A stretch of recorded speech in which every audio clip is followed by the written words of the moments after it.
Alright guys, I want to quickly do a little rundown. I was saying that I was working on a multi-unit or a Pi4, Pi400 build as far as setup for the arcade from Quality Arcades.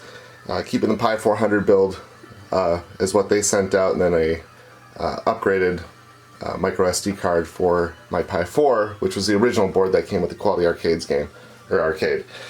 So it's going to look a little convoluted. I try to keep the wire organization as best as I can, but there's a lot going on in the back because there's going to be a lot that you need to pick up if you wanted to do something like this. And so it might be a bit crude. I might clean it up a little bit later, but we'll just start off by going right to the back where, like I said, I have pulley systems set up for my Xbox controllers. That just makes it so the wire just doesn't hang out. You don't have the controller just sitting there with the wire dangling down, so when it's pulled out, these will actually give with it, and then when my kids put the controllers back in the holders, pulls the wires back up. So it's kind of nice just to have that to help keep things clean in the front there. And then never mind all the black lighting and stuff that I'm doing back behind it. That's just not hooked up right now. But we'll move down. I'll first show what I did. The Pi400, typically I guess they'd probably be just having it set up on the ledge underneath the wiring where the controllers are. But I actually decided to mount it to the front plate on the back side.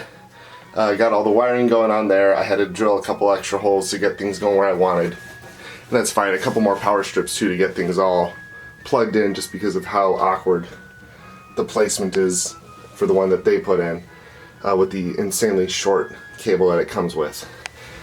And so we got the Pi400 down there. Like I said, everything's going to be kind of getting split up and fed to certain USB hubs and switches, just so it can all run with as minimal movement as possible for pulling the arcade out to get things to switch from one arcade to the next.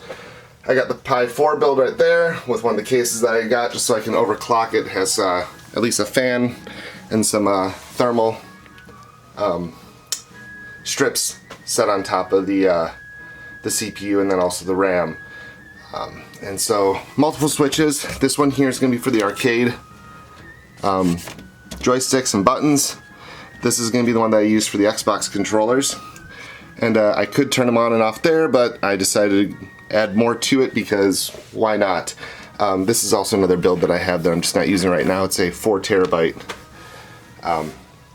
recall box, or I'm sorry, RetroPie build for the Pi4. So that comes around to the side. We've got, this is going to be what allows me to select between the Xbox controllers and then the arcade controllers. Because really, if you keep both of them going, you can only have 1 and 2 player for the Xbox controllers, and then that will kind of mess with if you do a 4 player one. So I just tell my kids when they want to do 4 players with friends, switch that off, and then it goes right to the arcade sticks as the main ones. Otherwise, we usually just have the Xbox controllers on for my kids. And then here it is it's a switch selector for having multiple USB devices plugged in to go between 2 different devices. So usually between like maybe 2 different computers. I have it going between the 2 different boards in the back. And one feeds in to the Pi4, one into the Pi400. I do have it powered just to make sure that there's a little, no lack of volts and amps to help keep things going the way I want. I have the little USB dongle there for my micro keyboard with the touchpad for playing like the Scum VM games and other games that require a keyboard.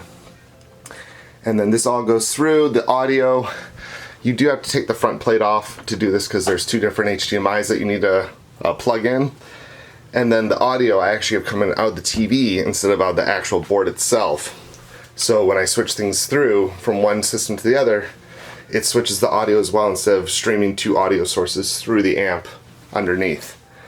I will just quickly cut this, do a transition to the front, and show you then how this all ends up working.